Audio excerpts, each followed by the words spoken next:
Agora, uma pequena comparação com o Espiritismo e as outras doutrinas espiritualistas. Então, o que é uma doutrina espiritualista?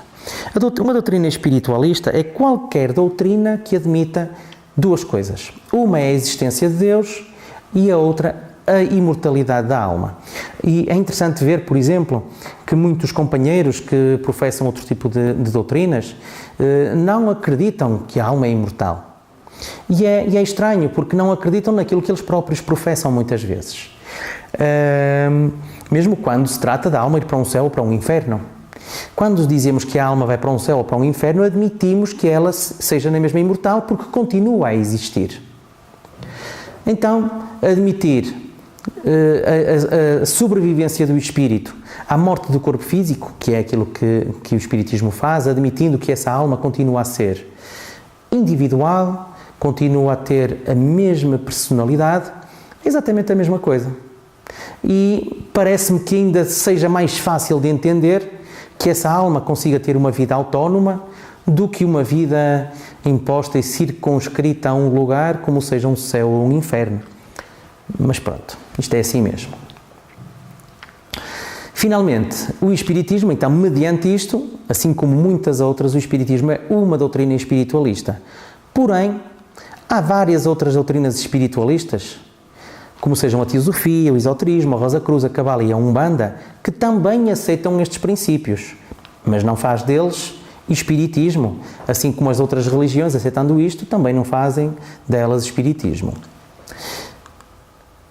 São doutrinas espiritualistas, mas não são Espiritismo, que era precisamente aquilo que estávamos então a dizer.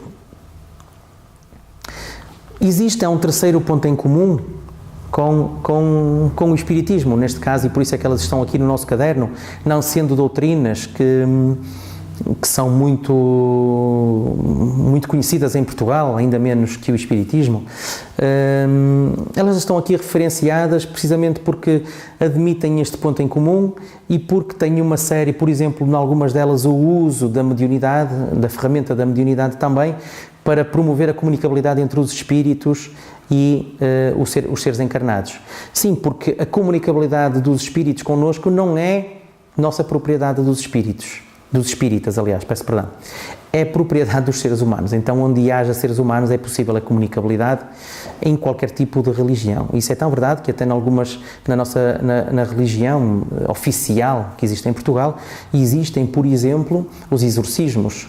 E admite-se que existe a comunicabilidade dos espíritos, sendo eles os obreiros do demónio, o que admite que existe que a alma é imortal e que torna possível, e que admite que também seja possível, que efetivamente que os espíritos se comuniquem connosco, independentemente de quem eles sejam. Então, o terceiro ponto em comum, como dizíamos, daquelas doutrinas com o Espiritismo, é a reencarnação. Mas há algumas diferenças.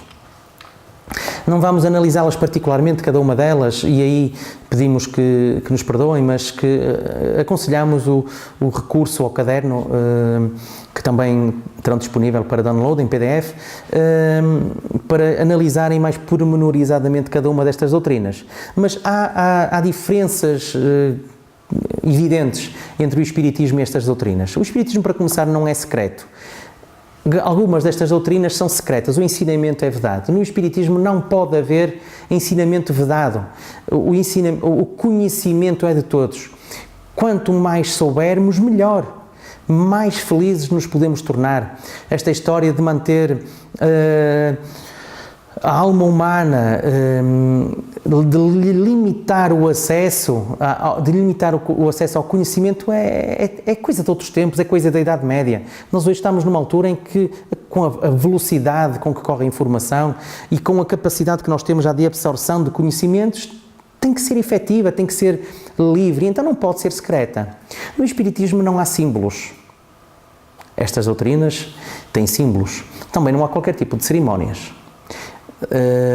Se bem que muitas vezes pode ser confundido também, aqui fazer um pequeno parêntese, a quem visita as associações, por exemplo, quando vemos associações em que vai acontecer uma atividade qualquer, e também aí um bocadinho, porque trazemos, como falámos no caderno anterior, transportarmos aqueles hábitos anteriores de outras doutrinas que tínhamos professado anteriormente. Por exemplo, na altura em que, fazendo uma palestra, vamos fazer um encerramento da palestra. E muitas vezes então tomam-se atitudes um pouco cerimoniais, como a alteração dos tons de voz, o mexer na cadeira, o descruzar de pernas, o voltar as mãos para o infinito, não é? Parece muitas vezes cerimonioso, e o que é certo é que muitas vezes na cabeça de quem está a fazer aquilo acaba por ser, mas a doutrina em si não defende qualquer tipo de cerimónias. Reconhece os benefícios da prece, na abertura ou no encerramento de uma reunião, numa tentativa de sintonização do nosso pensamento com vibrações e em ondas, como falámos no caderno anterior, que estejam a vibrar em patamares diferentes para melhores do que o nosso, para que nos possamos acalmar, para que nos possamos entrosar com o conhecimento. Agora, isso tem que ser feito realmente na base da razão. Eu tenho que fazer aquilo, ou eu devo fazer, é melhor, eu devo fazer aquilo tendo isso como base no meu pensamento. E não como qualquer tipo de cerimónia ou de ritualização do procedimento. Isso é tornar, no fundo, é atribuir algumas características das religiões organizadas para dentro do Espiritismo. Estas doutrinas têm fortes cerimónias, mesmo muitas vezes através da comunicabilidade dos espíritos. Estamos a lembrar-nos, no caso da Umbanda, aqueles terreiros, as mães de santo, os charutos, o sacrifício de animais, noutras igrejas também. Portanto, são muito cerimoniais. Finalmente, a ausência de rituais no Espiritismo e ainda a existência de muitos rituais nestas outras doutrinas e muitas outras. Existem ainda grandes diferenças, então, entre umas e outras, e a doutrina espírita realmente é uma doutrina de prática muito, muito simples, muito humilde e muito, muito humana. Só a má fé ou a ignorância poderão confundir o espiritismo com as demais doutrinas. Finalmente, o Espiritismo e as religiões, retomando um bocadinho daquilo que tínhamos dito e especificando aquilo que tínhamos dito no caderno anterior, no caderno número 2, as fases da religião caracterizadas, por exemplo, pela fase da magia, as religiões mais antigas, as religiões mais animalizadas e mais primitivas, com mais recurso ainda às práticas cerimoniais e à prática de rituais, portanto, com muita prática exterior ainda. Muito mais ainda do que as religiões sociais. São muito tribais. Já têm, é claro, e por isso é que são fases da religião, uma intuição do mundo espiritual. Os deuses, os próprios médiuns, que normalmente são também os chefes das próprias tribos, porque reconhece-se-lhes capacidades superiores aos outros, e então tornam-se muitas vezes os líderes das tribos. Tem muita prática exterior, como já tínhamos referido, e tem sacrifícios, muitas vezes, são sempre violentos, sendo sacrifícios, são sempre violentos, e ainda se vê, em alguns sítios, estou a recordar-me, por exemplo, daquilo que se passa muitas vezes nas Filipinas, em que existe ainda muita crucificação, são atos, no fundo, deste tipo, ou então chicoteamentos com urtigas e ervas e chicotes e tudo mais, numa prática exterior de sacrifícios de si próprios muito, muito violentos, que em vez de aproximar o homem da criatura do Criador, acho que ainda é capaz, para alguns, de o afastar ainda mais. Depois temos a fase religiosa. Então passamos a ter uma consciência mais concreta já da divindade, é certo, e que coincide com o fim do politeísmo que nos foi trazida, como vimos anteriormente, por Moisés. Obviamente, com o fim do politeísmo dá-se o início do monoteísmo, ainda aqui com uma pequena nuance, que este Deus é como vemos aqui nesta própria imagem, é um Deus personificado. A ideia do no antropomorfismo, que vem escrito em vários sítios, a dizer realmente que Deus criou o homem à sua imagem e semelhança, o que se revela ser limitador, é o castrador, e torna Deus realmente muito pequeno em relação àquilo que potencialmente ele pode ser. Depois, então, com o Espiritismo marca-se uma fase do final do antropomorfismo, e mais uma vez referindo, como referimos no caderno anterior, quando dizíamos a primeira pergunta do Livro dos Espíritos, feita por Allan Kardec, é o que é Deus? E então, aqui já vemos esta história do antropomorfismo posto de parte. O que é Deus e não quem é Deus. Se não é quem, não é pessoa nenhuma. Então, o que é? Procura uma definição muito mais ampla, muito mais lata da ideia do Criador. Então, acaba-se com o Espiritismo esta ideia realmente da nossa imagem, finalmente. Então, substituem-se os dogmas, não como princípios filosóficos, mas os dogmas impostos pela experimentação, substitui-se a fé cega pela fé raciocinada.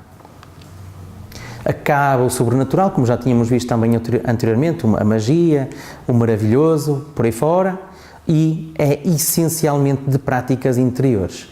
Daí que é de muito mau tom, mesmo entre espíritas, mesmo entre companheiros de doutrina e de ideal, quando nos vemos a cobrar coisas uns aos outros porque fazemos assim ou porque fazemos assado, nós temos que nos admitir a nossa dimensão humana.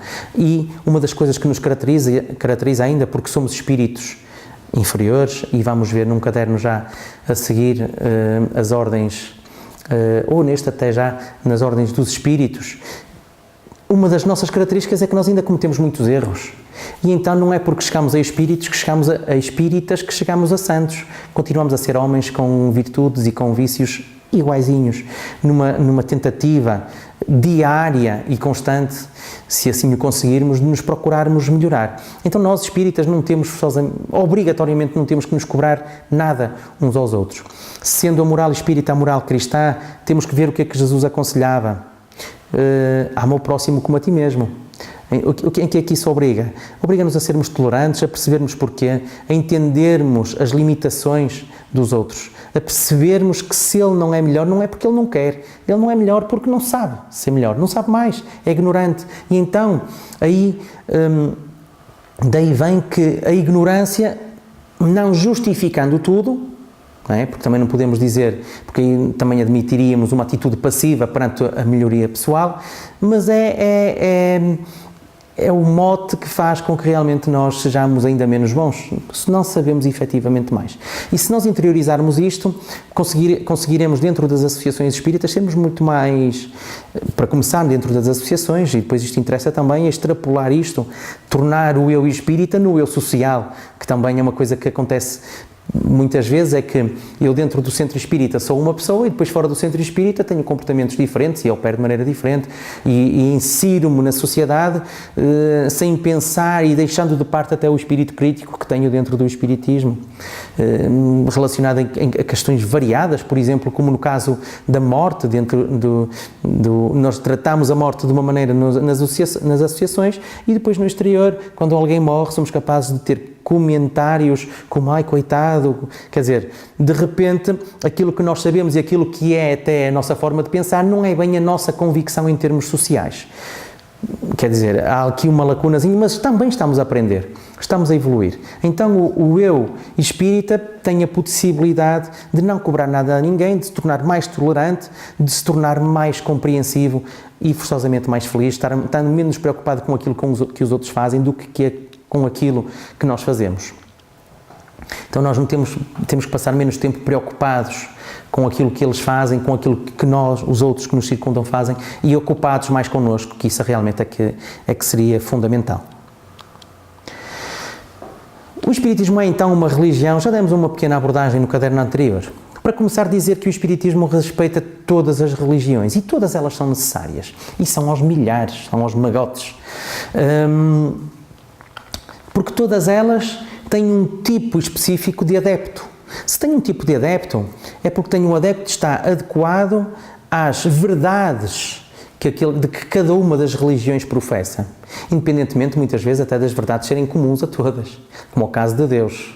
Impressionante ver como o ser humano se debateia e se mata precisamente por isso, porque é o Allah, porque é Deus, porque é God, porque é Mon Dieu de la France, enfim, uma série de coisas. Quando no fundo a ideia é exatamente a mesma, o que é Deus? Inteligência suprema, causa primária de todas as coisas. É para todos, não é só para uns. Então, se tivermos isso por base, porque carga d'água é que nós nos havemos de guerrear e de matar, porque o meu Deus é diferente do teu Deus. Não existe meu Deus nem teu Deus. Existe Deus e Deus é igual para todos. O que existe é uma forma diferente de o perceber. E Ele não sai beliscado com isso de maneira nenhuma, porque é o que Ele é. Ele não deixa de ser o que é só porque nós o pensamos da maneira que pensamos. Ele continua a ser assim. Então todas as religiões fazem falta. É baixo, é mau para nós quando vemos ainda, mesmo espíritas, quando utilizam o sarcasmo ou quando brincam ou gozam de uma forma acutilante, adeptos de outras religiões ou de outras doutrinas, quase como achando que porque não são espíritas ainda não conseguem perceber o mundo como eu e são limitados, são inferiores. Isso é muito baixo e demonstra realmente que ainda não é um adepto da ideia espírita que perceba efetivamente o que o espiritismo professa, no caso. Demonstra ignorância em relação aos preceitos do espiritismo. Então cada um procurará as respostas naquela que estiver de acordo com a sua fase evolutiva. Portanto, cada macaquinho no seu galho, como se diz em Portugal, e muito bem, cada tacho tem sempre a sua mãe, cada tacho tem sempre o seu texto, não é? Portanto, cada um está onde precisa de estar, não onde merece, mas onde precisa de estar. Isso é o que importa.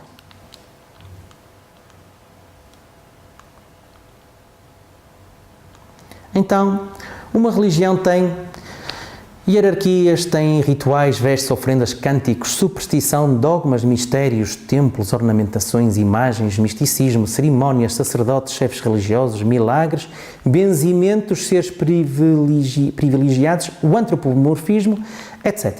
Aqui temos o Deus Buda, não é? Ou o Buda, no caso das religiões orientais. O Espiritismo não inclui nenhum destes elementos. Então não pode ser considerado uma religião neste tipo de conceito. Isto, na verdade, não é assim tão importante quanto isso. Nós vemos dentro das nossas fileiras, dentro do nosso movimento, independentemente de ser um movimento português ou brasileiro, seja ele qual for, muitas pessoas que se debatem, que gastam energias com esta história. O Espiritismo é uma religião, o Espiritismo é uma religião, e aqueles que acham que não é uma religião, e então dentro das nossas próprias fileiras fazemos aquilo que adeptos de diferentes doutrinas fazem, guerreando-se, por exemplo, por causa da questão de Deus, que é aquilo que falávamos aqui há bocadinho. Estar preocupados com esta questão, como se não houvesse amanhã, é estar a atribuir mais importância à forma do que ao fundo da questão. O que é realmente importante? É se somos uma religião ou se não somos uma religião? Ou será a prática do bem? O que é melhor? Porque não é necessário ser-se espírita, como não é necessário ser raio de coisa nenhuma para se chegar à salvação. Jesus até dizia, nenhuma ovelha se perderá. Então, sendo a moral espírita a moral de Jesus, nada nos leva a pensar que isto possa ser absurdo. Realmente, porque é que há de haver filhos de Deus mais importantes do que outros, se todos são muito semelhantes em termos de atitudes? Então não é fora do espiritismo que não há salvação. Como diz a máxima, também que encontramos na codificação, fora da caridade não há salvação. Fora da prática do bem, fora da vivência do amor, é que não há salvação. Finalizamos este terceiro caderno, esperamos que tenham gostado, pelo menos um bocadinho, daquilo que vos trouxemos, e o desejo de que possam acompanhar-nos até ao quarto caderno, porque se lá chegarem estão bem encaminhados para acabar. Olá mais uma vez. Há uma questão que nos colocam em relação a esta temática que acabamos de estudar, e que é um pouco polémica, se bem que não tem polémica nenhuma, porque a polémica nasce no fundo de atitude que colocamos na análise da questão, que é a seguinte: não seria benéfico ao Espiritismo ser antes considerado uma religião? E nós vamos ver o seguinte, e vamos tratar isto com alguma diplomacia. Na verdade, Kardec refere que o Espiritismo não tem a mesma organização das religiões oficiais. Já vimos que não tem hierarquias, não tem paramentos, não tem todas as cerimónias e ritualizações que uma religião, como hoje é conhecido o termo, apresenta. Ao mesmo tempo, diz-nos que na vertente de aproximar o homem a criatura de Deus, na perspectiva de ligar ou de religar o homem a Deus, pode também ser considerado uma religião. Agora, isso será mais benéfico ou menos benéfico? Nós achamos que deixamos isto um bocado à consideração de cada um. Se realmente para nós o facto de acharmos que o Espiritismo se o virmos como uma religião me torna melhor, me motiva, me aproxima no fundo de Deus, pois então, individualmente, interiormente, que o seja. Se para mim for indiferente, pois então não há necessidade nenhuma que o seja. Na verdade, estamos-nos aqui a preocupar mais repetindo aquilo que vai acontecendo ao longo da história com a humanidade, estamos a criar situações de guerrilha com coisas que realmente serão mesmo as mais importantes. Será mesmo isto mais importante, considerar ou não uma religião? Será mais importante a embalagem ou será mais importante o conteúdo? Nós achamos que o mais importante é o conteúdo, independentemente de ser considerado ou uma religião, ou é uma ciência, ou é uma filosofia. Isso para nós não é aquilo que mais nos motiva. O que nos motiva mais é realmente a mensagem consoladora que o Espiritismo nos traz, a excelente ferramenta para nos tornar pessoas mais interessantes e pessoas melhores, que façam deste mundo um mundo muito melhor. Muito obrigado.